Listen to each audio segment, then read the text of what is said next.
allá en los Estados Unidos. Ella está regresando con su bebé y su marido. Mi esposa vivió 8 años en los Estados Unidos también, antes de regresar aquí. Y 4 de octubre, como las 4 de la tarde, vamos a cumplir 30 años aquí en Los Mochis. Entonces, esta vez especial, estar toda la familia juntos aquí. Entonces, va a ser algo especial este verano para nosotros. Entonces, este es el plan. Tenemos 3 hermanos o más, no sé, que van a compartir en este tiempo y con el favor del Señor van a seguir compartiendo en este tiempo del mensaje más seguido cuando regreso. Entonces vamos a tener ellos en oración. Ellos están preparando para compartir la palabra. Son hombres muy capaces en la palabra y estamos pidiendo que el Espíritu Santo obre en ellos y que ellos puedan compartir con nosotros que el Señor tiene por nosotros en Hechos. Vamos a orar. Señor, damos gracias esta mañana que estamos aquí juntos. Gracias por tu presencia, Señor. Gracias que tú estás aquí en medio de nosotros. Estamos pidiendo, Señor, que tu Espíritu Santo obre en nosotros esta mañana, que nos da entendimiento en que estamos leyendo, para que podamos vivir, Señor, conforme a tu palabra, conforme a tu voluntad, Señor, en nuestras vidas diarias, Señor. En el nombre de Jesús. Amén. Pues domingo pasado empezamos o vimos la primera parte del primer capítulo de Hechos. Aquí en Hechos estamos viendo la iglesia formando. Y domingo pasado tuvimos como un título, no te quedas ahí parado. Como creyentes, el Señor está pidiendo que estamos activos como iglesia y como creyentes, que estamos activos en esta tarea que Él nos ha llamado. Entonces, no como iglesia no debemos estar aquí nada más brazos cruzados y esperando el final. Estamos activos en Entonces, como título del todo libro, estamos poniendo iglesia en movimiento. La iglesia está activo. Ya vamos a ver capítulo que la iglesia está más y más activo con cada capítulo. Entonces, si vamos a estar activos en esta parte del segunda parte del primer capítulo, necesitamos saber qué camino debo tomar. ¿Ok? El Señor está llamándonos. Ahora, ¿qué hacemos? ¿Cómo vamos a saber cuál es la voluntad del Señor? ¿Cuántas decisiones tomas todos los días? ¿Cientos? ¿Miles? No sé, decisiones al día. Y pensamos en la mañana despertando, ¿qué tipo de actitudes vamos a tener? Y ahí para allá, ¿no?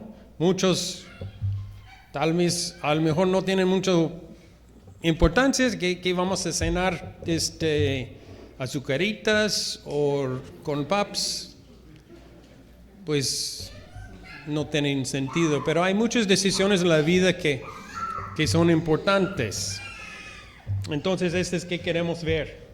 Y necesitamos saber o conocer la dirección de Dios. Necesitamos conocer la voluntad del Señor. Y aquí en esta parte de 12 y adelante en estos versículos vamos a ver los discípulos, los apóstoles y otros tomando decisiones. Y estas son las primeras decisiones. Ellos tienen 3 años y medio con Jesucristo. Y ella estaba con ellos todos los días. Y él decía, hacer no hacer va para allá, ven por acá, hacer día por día. Y ahora él no está. Entonces hay decisiones a hacer. Y yo creo que hay principios para nosotros en estos versículos. Y el asunto en este capítulo, estos versículos, es el asunto de los apóstoles. Hubo 12, pero sin Judas hay nada más 11. Y ellos tienen esta decisión. Hay algunas cosas que vamos a ver cómo ellos toman una decisión acerca de Y estos son principios para nosotros también. A veces hay decisiones difíciles en la vida. Viendo jóvenes, ¿qué voy a estudiar? ¿Cómo va mi futuro? ¿Con quién voy a casar? Los que están cansados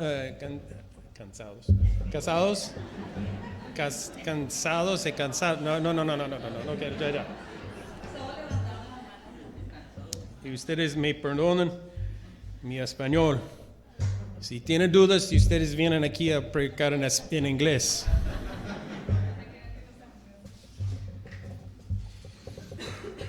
Todos que estamos casados podemos testificar que es una decisión muy importante con quién casas. ¿Qué van a estudiar? ¿Qué tipo de vida van a llevar?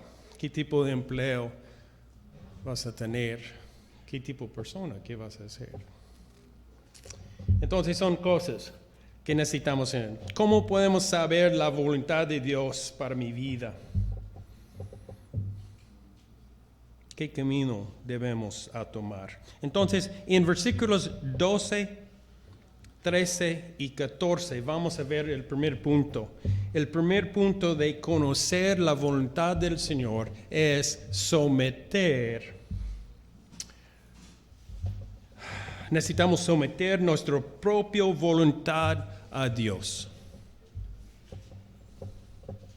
¿De qué sirve a saber qué quiere el Señor si no estamos dispuestos a hacerlo? Creo que es una pregunta importante. Sí, yo quiero saber qué el Señor tiene por mí, cuál es la dirección de esta decisión por mí. Y estoy muy interesado mientras se alinea con mi voluntad.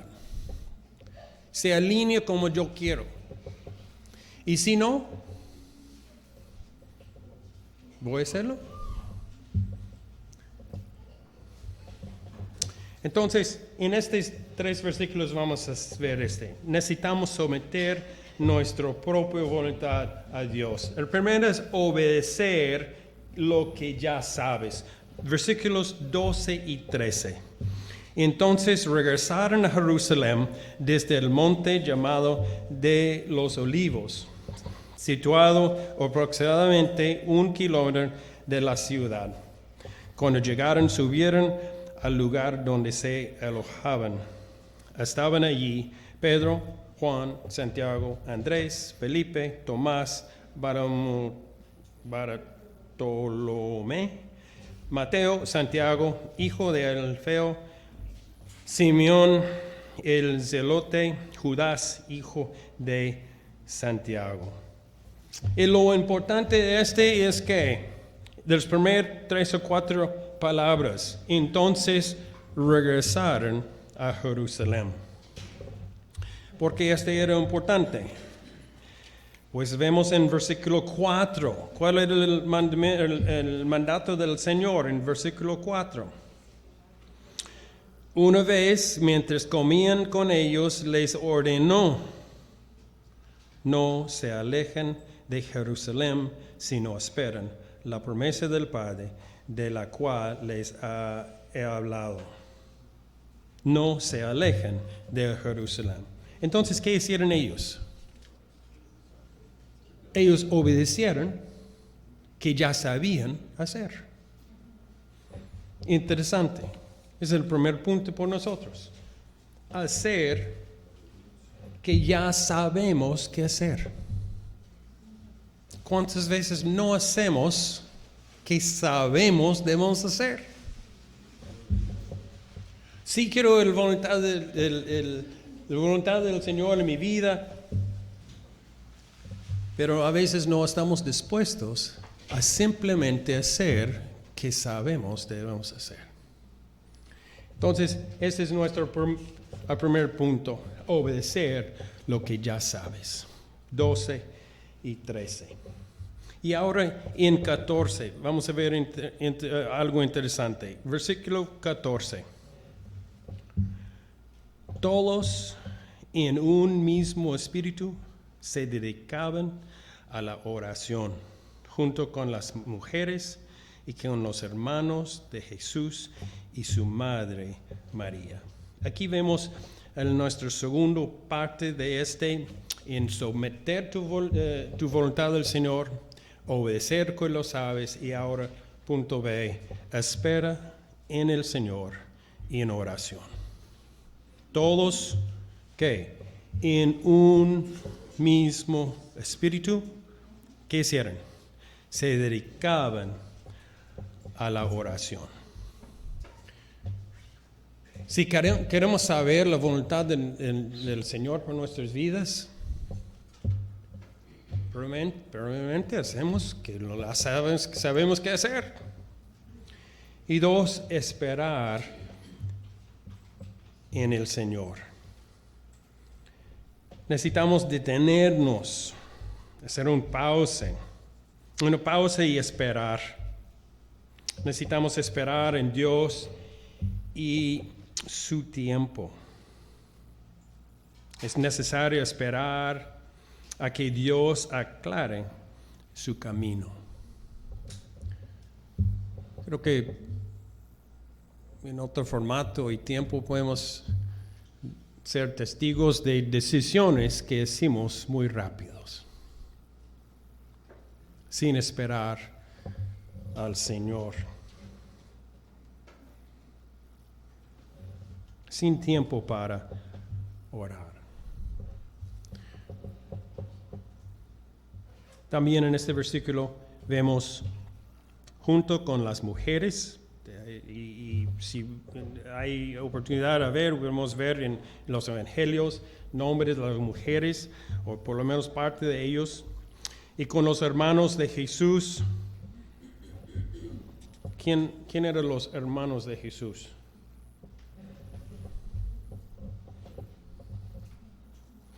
Si quieres anotarlo, Marcos 6:3 tenemos sus nombres: Santiago, José, Judas y Simón.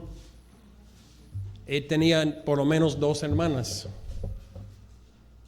Interesante, aquí está lleno esta ciudad con ídolos hechos de yeso de María. Y María está mencionando aquí mujeres, los hermanos, y dice Madre María, de su madre María. Es interesante, esta es la última vez que vamos a ver mencionado María en el Nuevo Testamento. No sabemos más de ella después de donde están mencionando a ella. Están juntos, están también unidos en oración, perseveraron juntos con este grupo, los apóstoles, los hermanos, las mujeres, están juntos orando para ver cuál es la voluntad del Señor, esperando. También hubo alabanza. Podemos ver Lucas 25:53. Aquí Lucas, en su libro anterior, está dándonos otra pizca acerca de sus actividades. En Lucas 25, versículo 53, podemos leer varios versículos aquí, pero ¿qué? 24. tengo 25, 24, los 50, vamos a ver.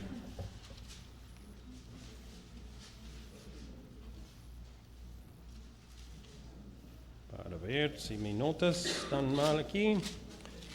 24, 50 y... Sí. 24, 53, podemos leer varios aquí, pero dice, y estaban continuamente en el templo. ¿Qué estaban haciendo en el templo? Alabando a Dios. Alabando a Dios. Ellos están buscando la voluntad del Señor. Estaban obedeciendo, estaban precisamente donde el Señor había dicho a quedar. Estaban obedeciendo y estaban esperando en oración juntos, unidos y alabando al Señor. Y este nos lleva al siguiente punto. Tenemos someter tu voluntad al Señor. Y el segundo punto que tenemos aquí en versículos 15 a 20 es confiar en la palabra de Dios. Confiar en la palabra de Dios.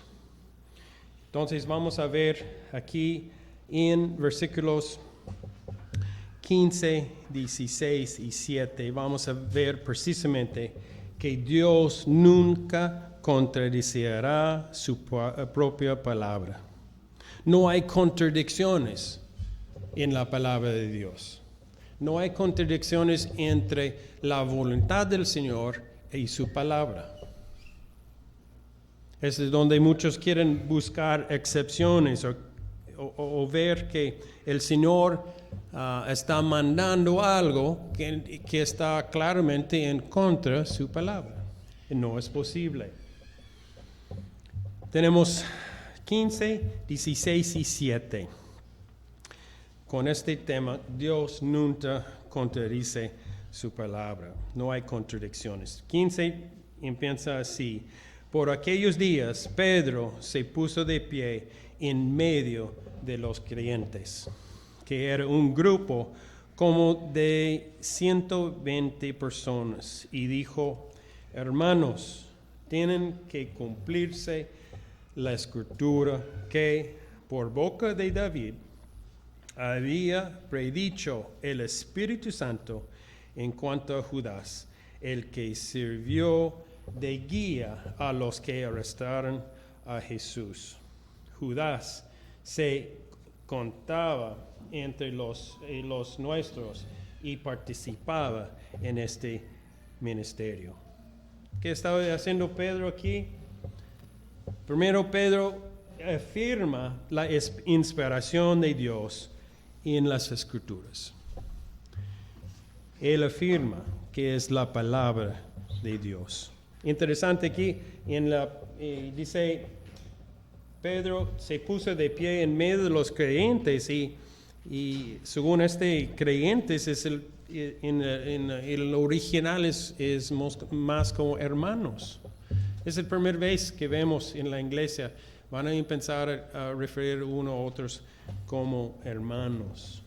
Y él en 16 empieza así, hermanos.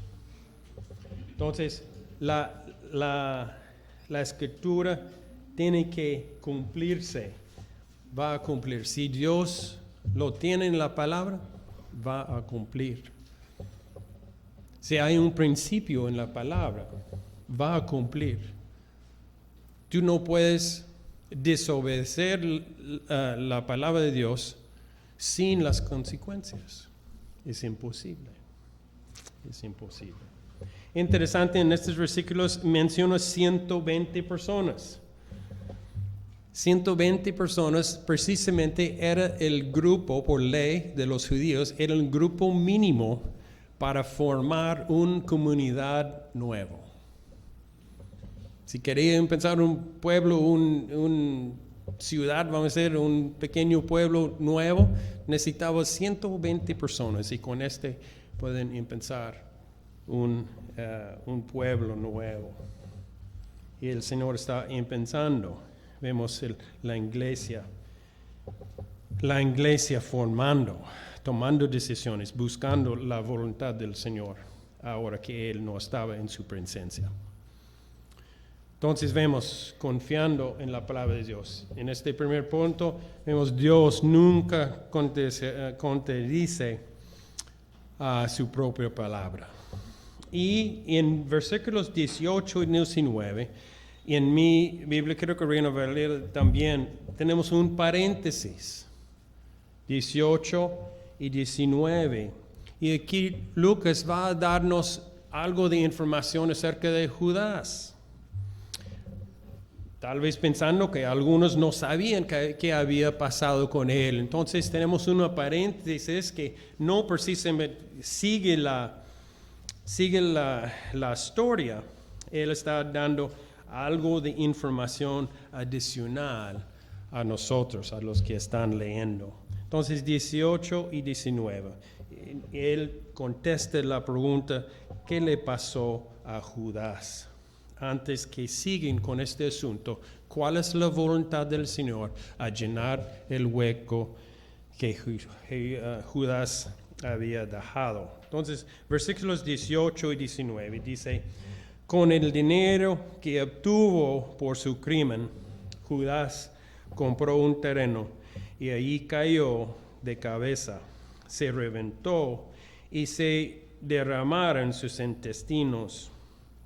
Todos en Jerusalén se enteraron de ello, así que aquel terreno fue llamado Aceldama, que en su propio idioma quiere decir campo de sangre.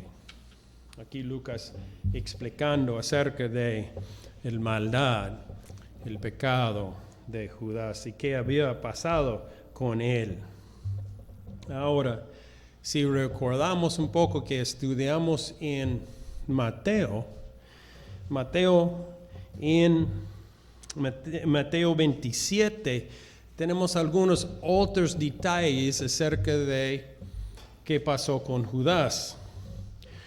Hace algunos años yo tuve un cliente en un negocio, yo estaba vendiendo algo y tuve un conocido que me visitaba de vez en cuando comprando algunos productos que yo estaba vendiendo. Y era un hombre de negocio más o menos conocido en la ciudad, un negocio grande.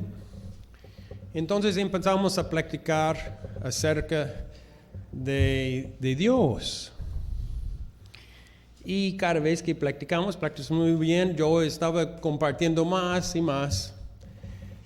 Y él me dijo, la última vez que vi él vino, no, espera. No estás tratando a convencerme a ser cristiano, ¿no? Y yo le dije, pues yo no estoy precisamente tratando a convencerte de nada, pero es importante. Y él me dijo, no, yo no voy a ser cristiano. Y yo le dije, ¿por qué? Él me dijo, en Hechos dice que Judas compró el terreno del campo de sangre. Y en Mateo, y precisamente el conflicto, él me presentó de todas las cosas que pueden hablar de la Biblia, él me presentó este conflicto. Según él era un conflicto y por esta razón él no quería nada que ver con la Biblia. Entonces yo le dije, pues ok, no estás rechazando la Biblia acerca de según un conflicto. ¿Cuál es el más verdadero en tu vida? Pues el sacerdote me dijo que el vino de la Iglesia Católica es mucho más confiable. Es la última vez que hablé con él. No sé qué pasó. Yo sé que la mayoría de sus hermanos, su familia son cristianos. Pero él no quería específicamente sobre el conflicto de eso. Entonces vamos a verlo brevemente. Como Lucas nos da poco de información, vamos a ver también como aparte de nuestro estudio de saber la voluntad del Señor. Vamos a ver brevemente a Mateo 27. Qué lástima que este señor no está aquí esta mañana para pues ayudarlos con este conflicto. Vamos a leer nada más una parte de este Mateo 27. En realidad son versículos 3 a 8, pero vamos a empezar en 6. Sabemos que Judas fue al templo y arrojó la plata en el templo.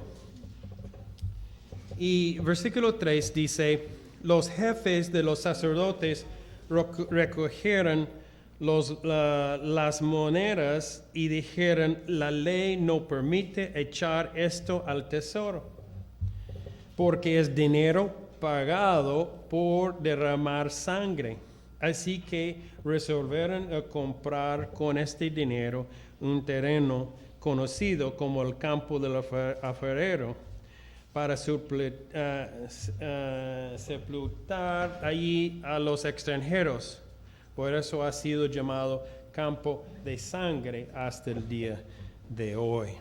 Entonces, hay algunos, y dice, pues conflictos, no creo sean conflictos. Así, bueno, vamos a seguir con 10, la otra parte de 9. Dice, así que cumplió el dicho por el profeta Jeremías. Tomaron los 30 monedas de plata, el precio que el pueblo de Israel había fijado, y con ellas compraron el campo del alfarero que me ordenó al Señor. Estas son palabras del profeta Jeremías. Que vemos aquí es los dos, aquí en Mateo y Hechos, están de acuerdo que Judas tuvo una muerte espantosa. ¿Están de acuerdo? El campo fue comprado con el dinero que Judas había recibido. Y el nombre del campo quedó como campo de sangre. Entonces, entre los dos, como son detalles diferentes, vamos a ver primero cómo murió Judas. ¿Ahorcando o cayendo? Este era el problema de este señor. ¿Cómo murió Judas? Él no estaba pensando en quién es Dios, cuál es el sacrificio de Jesucristo hizo por nosotros. Él estaba preocupado cómo murió Judas. Ahorcando o cayendo, probablemente por ambos. Se ahorcó y el cuerpo se rompió y cayó. Hay varios. Dicen que en este tiempo no hubo policía, no hubo servidores públicos. Alguien ahorcando así, el cuerpo quedó. Si la familia no bajó, 2-3 días, va a deshacer y caer. Entonces hay varias maneras de ver que se ahorcó y cayó. Otro es, ¿quién compró el campo? ¿Judas o los sacerdotes? En cierto sentido, ambos. El dinero viene ¿de dónde? De Judas, era de él, el dinero de él. Ellos no agarraron por el templo, ellos compraron. Entonces, en realidad, en cierto sentido, ambos lo hicieron. Judas devolvió el dinero que los sacerdotes habían usado para comprar el campo. Entonces, en realidad, los dos. Y 3, porque se llamó campo de sangre. ¿Fue por el dinero de sangre o por la espantosa muerte de Judas? Igual, los dos sentidos. En este aspecto hay varias cosas que podemos ver, son detalles que no importa mucho acerca de este tiempo y cómo murió y las posibilidades. Una vez más, Dios nunca contradice su propia palabra. La Biblia es la palabra de Dios. Entonces no hay contradicciones adentro. Pero los que quieren ver contradicciones, van a inventarlos donde sea. Entonces, el tercero, tenemos el punto de que Dios nunca contradice.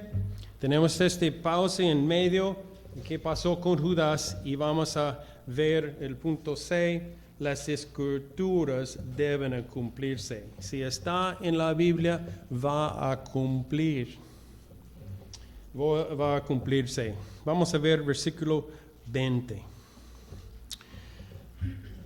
Porque en el libro de los Salmos, continuó Pedro, está escrito que su campamento queda desierto y que nadie habita en él. También está escrito que otro se haga cargo de su oficio. Versículo 20, Hechos 1:20. El primer parte de este versículo viene de Salmo 69, 25. Salmo 69, 25, que dice que su campamento queda desierto y que nadie habita sus tiendas de campaña. Pedro está dando parte de este versículo. Y el segundo parte viene de Salmo 109, versículo 8. Entonces, el primer parte, él está refiriendo a Salmo 69, 25. El segundo parte, bueno, él dice, también está escrito, está en Salmo 109, versículo 8, que dice que se acortan sus días y que otro se haga carga de su oficio. Guiado por el Espíritu Santo, Pedro toma estas dos profecías y las aplica específicamente a Judas y su traición a Jesús.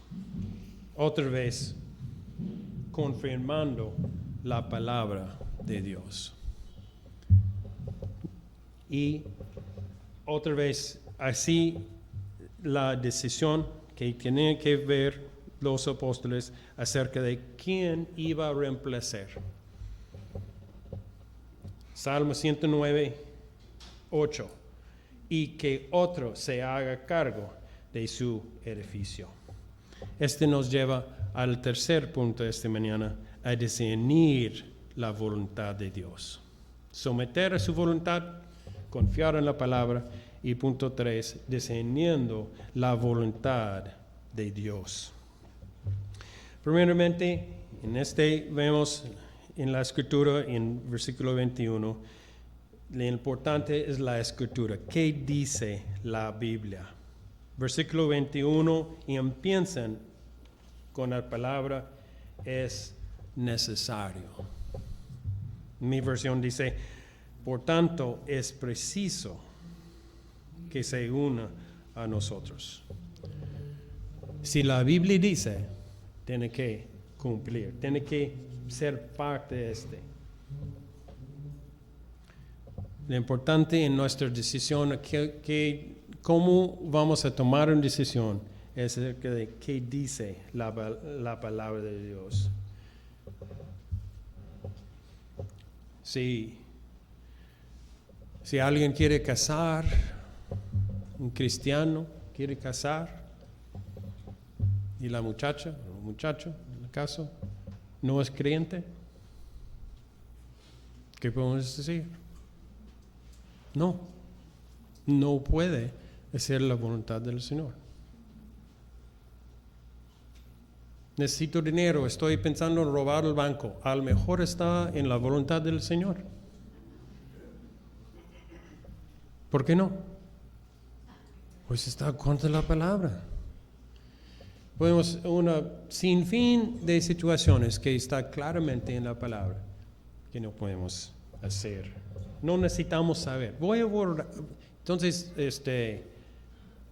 ni necesitamos orar y fijar si es posible, si la Biblia dice que no es.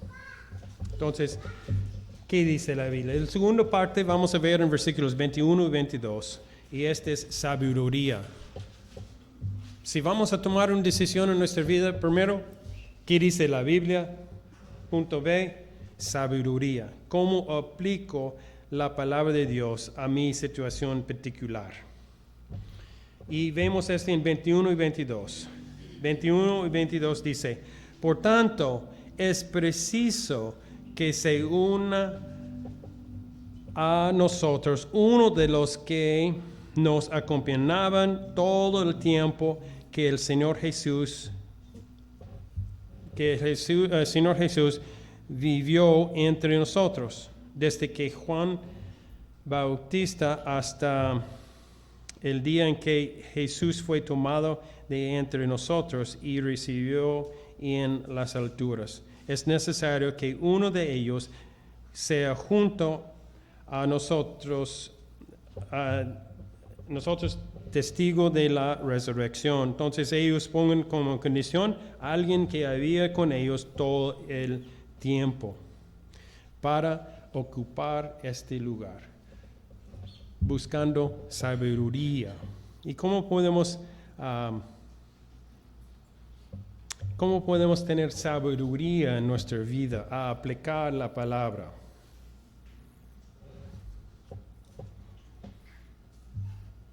Primero tenemos que estudiar, tenemos que saber qué dice la palabra. Y número dos, necesitamos estar en oración. En oración para saber cómo aplicar la palabra en nuestra situación. Vamos a Proverbios 15:22, también otro principio. Proverbios 15:22 dice, cuando falta el consejo, ¿qué pasa? Fracasan los planes. Cuando abundan el consejo, ¿qué pasa? Prosperan. Cuando falta el consejo, fracasan los planes. Cuando abundan el consejo, prosperan.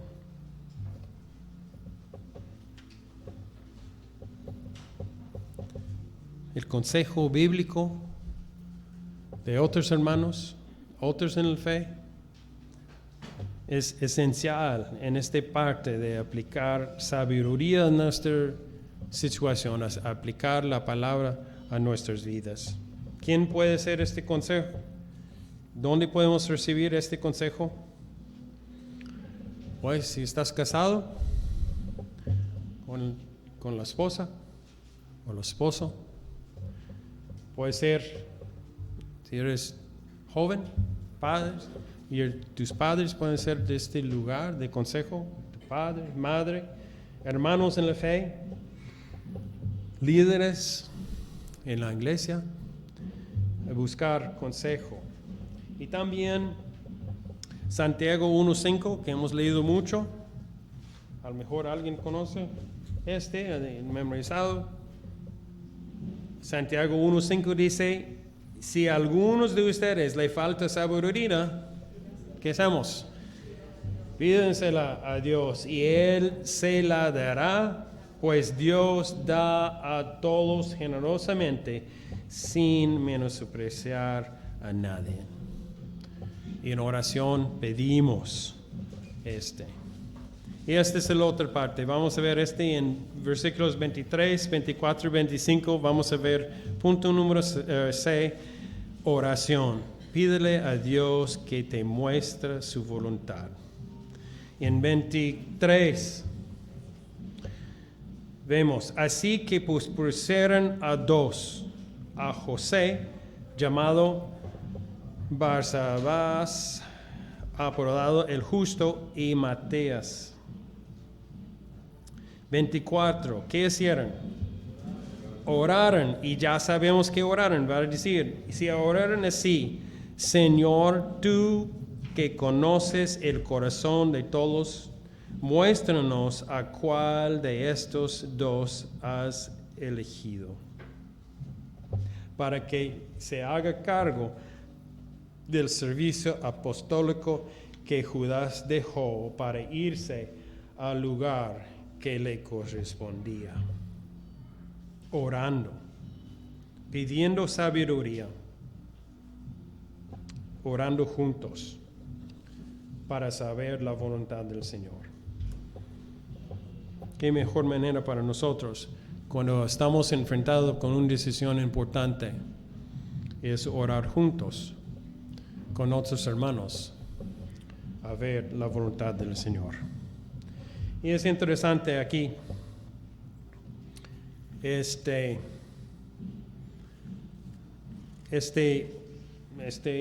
lugar de Judas de ser apóstol. ¿Cuántos apóstoles hubo? Hubo 12.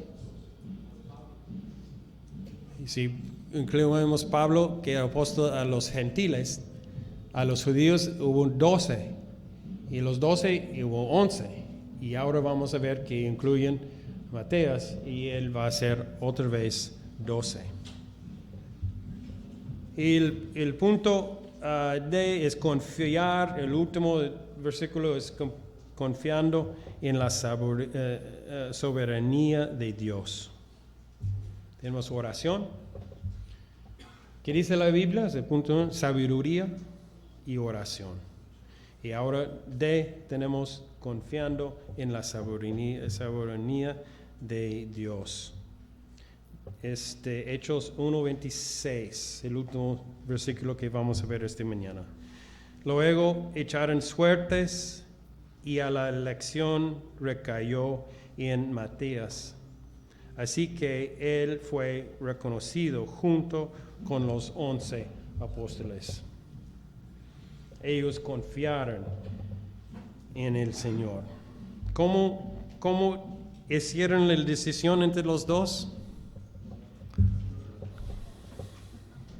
No lo hacemos así.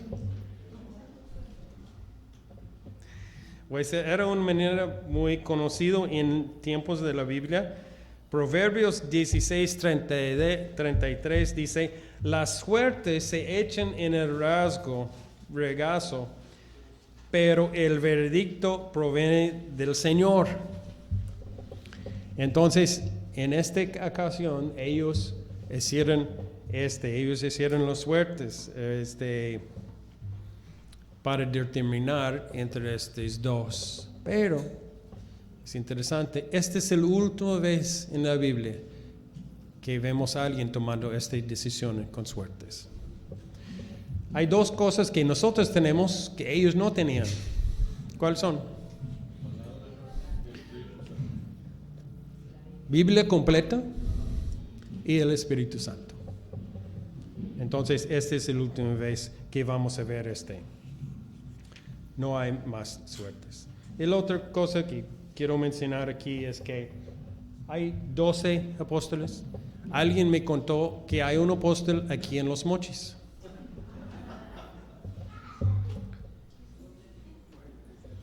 No está parte de esta congregación.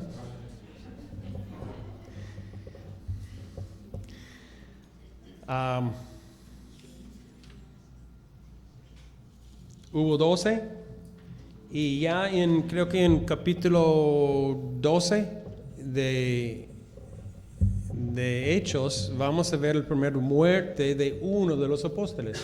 Entonces con 12 Santiago va a morir primero, pero no van a reemplazar a él. Y cada uno de estos hombres murieron en su tiempo y no reemplazaron ninguno de ellos. Hoy en día no tenemos apóstoles. Entonces, en conclusión, ¿cómo podemos saber la voluntad del Señor?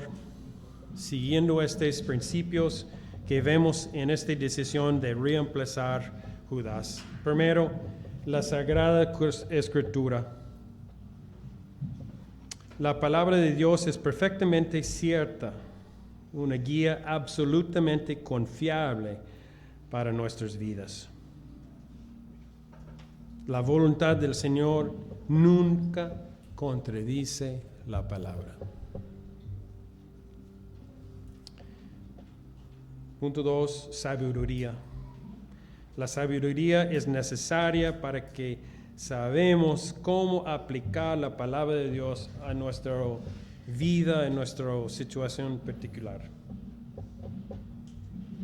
Vamos a encontrar sabiduría en la palabra, pidiéndole de Dios y también buscando consejo entre los hermanos.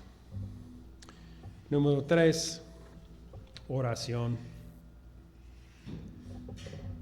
Orando, pidiendo que el Señor muestre su voluntad en nuestras vidas, en nuestras decisiones.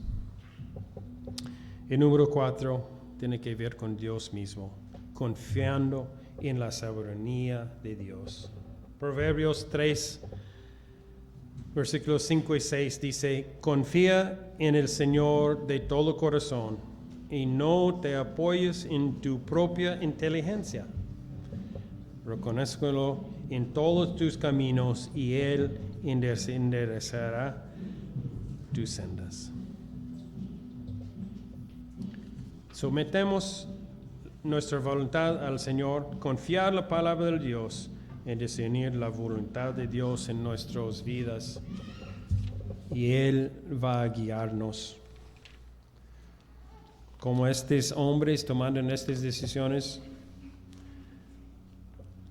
no tenemos, el Señor está con nosotros, pero no está aquí como estaba con ellos 3 años y medio, guiándolos en palabra. Tenemos que ser sabios en las decisiones que tomamos en nuestras familias, nuestros matrimonios. Jóvenes, por jóvenes, uno de los principios más mencionados en la palabra es obedecer. ¿Quién? Tus padres. Esta es la voluntad del Señor por ti. Entonces vamos a concluir. Señor, damos gracias por tu palabra, gracias por estos principios a guiarnos en tomar decisiones y saber que tienes por nosotros, Señor. Pedimos que tú obres en nosotros, Señor, que nosotros en toda humildad, Señor, podemos someter a tu voluntad y tomar decisiones, Señor, basado en tu palabra, basado en tiempo de oración, Señor, en consejo bíblico, Señor, y confiando en tu soberanía. En nombre de Jesús.